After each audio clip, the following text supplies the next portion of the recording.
Peep Show, TV series review. So this is part of what I'm calling my television addiction series, in which I go through and talk about all the TV shows I watched from 2011 to 2012 when I was living in Cambodia and watching way too much TV.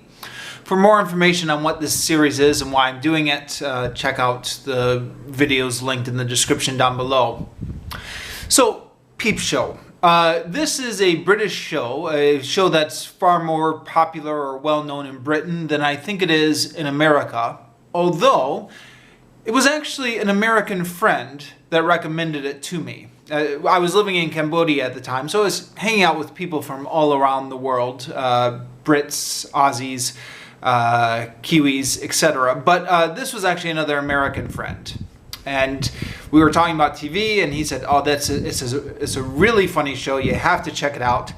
He gave me seasons 1 to 4 on a thumb drive. He had downloaded them all from somewhere, and recommended I watch them. And so I took the thumb drive home, and I did. And it was, of course, a classic thing where I thought, okay, I'm not going to watch the whole thing, but I'll watch a couple episodes just to get a flavor for it. And then I ended up watching the whole thing. The whole thing being all 4 seasons. Now, you can look this up on Wikipedia, but I believe even at the time there were more seasons out than 4.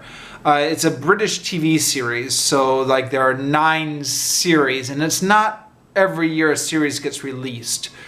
There are a couple gaps of a few years between series, which I think is normal in Britain. But it was, even at the time, I think there were about maybe 6 seasons out. Since then, there have been 9 total, with the show ending in 2015.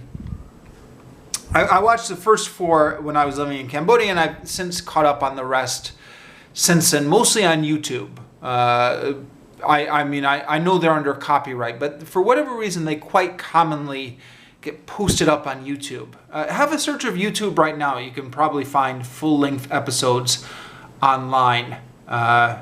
The copyright police seem to be a little bit slow on Peep Show. And even if you can't find full episodes online, you can definitely find clips online. In fact, I think there's even a Peep Show official YouTube channel which posts 2-minute clips if you want just a short little fix of it.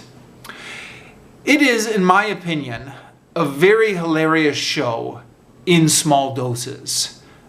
Small doses meaning a couple minutes at a time, possibly an episode at a time. I found it slightly addictive, as always, so I binged watched a lot of it. And I think it's one of those shows that doesn't lend itself to binge watching. The more you binge it, the less funnier each successive episode gets. But let me talk about the positives first. So the premise of the show, it's a little bit cliched, but it's an odd couple premise. 2 roommates living together who have completely different personalities. One is Mark, who's very, very serious about his job. He's a bit nerdy and introverted, not very good at social interactions. He has pretensions to be intellectual, although he's not very good at it. I identified with him completely. Sorry, I'm going to jump ahead a little bit. The other thing about this show, one of the reasons it's called Peep Show, is that you're allowed access into the characters' heads, and you see what they're thinking all the time.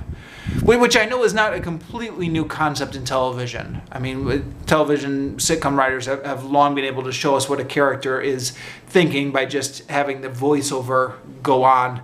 But this is a show that makes regular use of it. So you're constantly listening to the characters' inner monologue as they're doing stuff.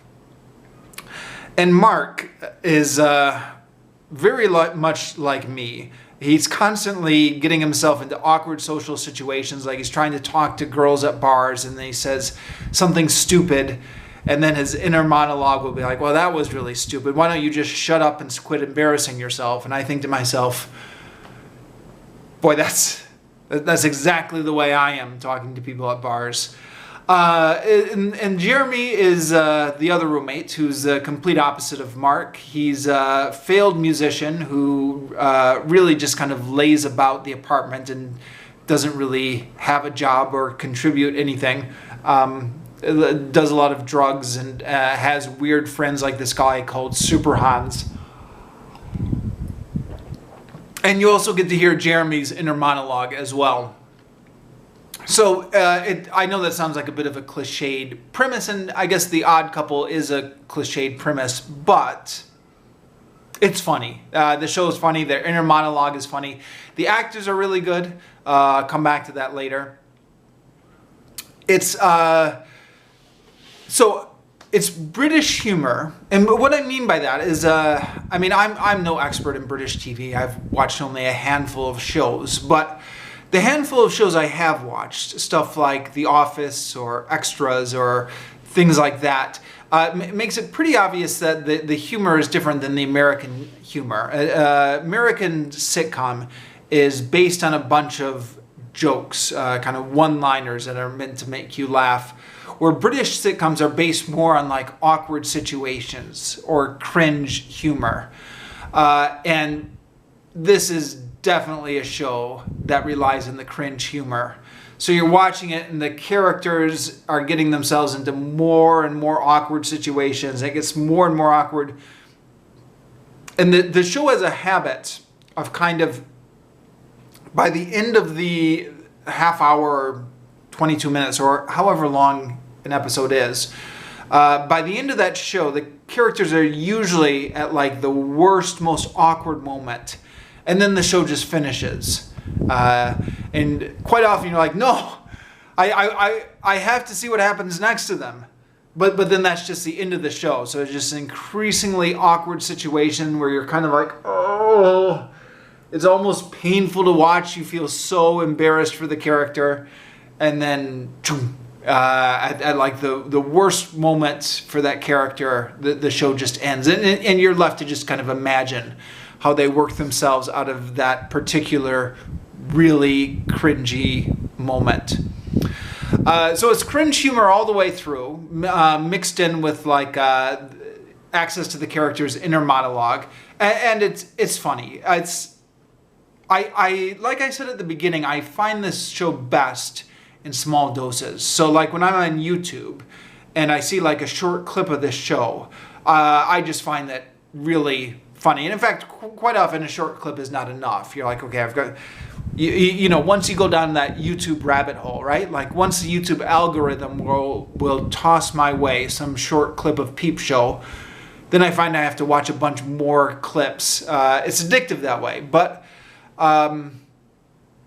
too much, and then it starts to lose its punch a bit. And I think especially with cringe humor, if you're watching several episodes in a row like I was, then I don't know, it gets a bit played out. You start thinking about, okay, this isn't realistic. Some of these situations are a bit far-fetched, etc.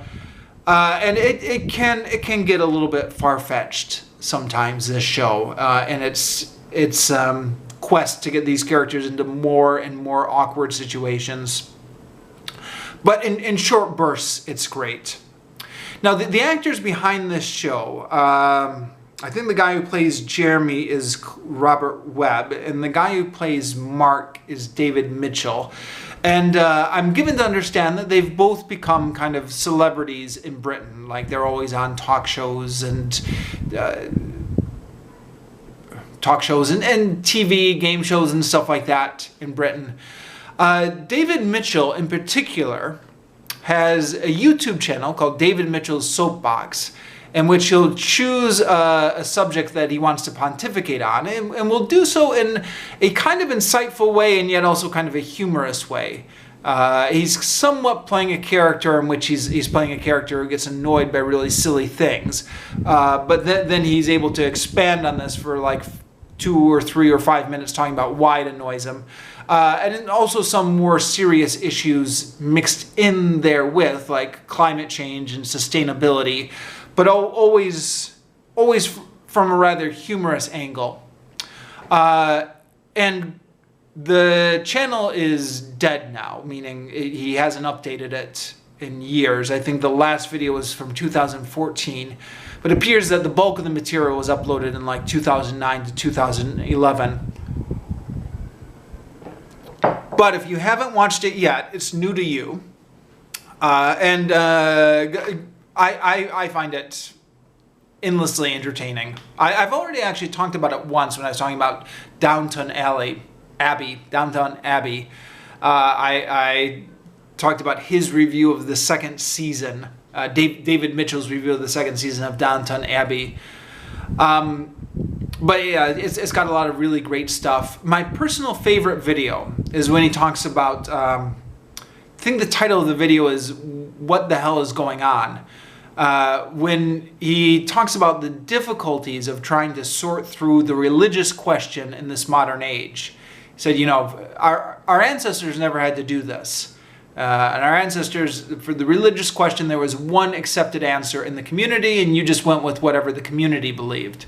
It's like now we're expected to kind of sort through all the different religions and choose which one is true. It's like, how am I supposed to do that? He's like, people much smarter than I have tried to sort through this question, and they all end up at different answers.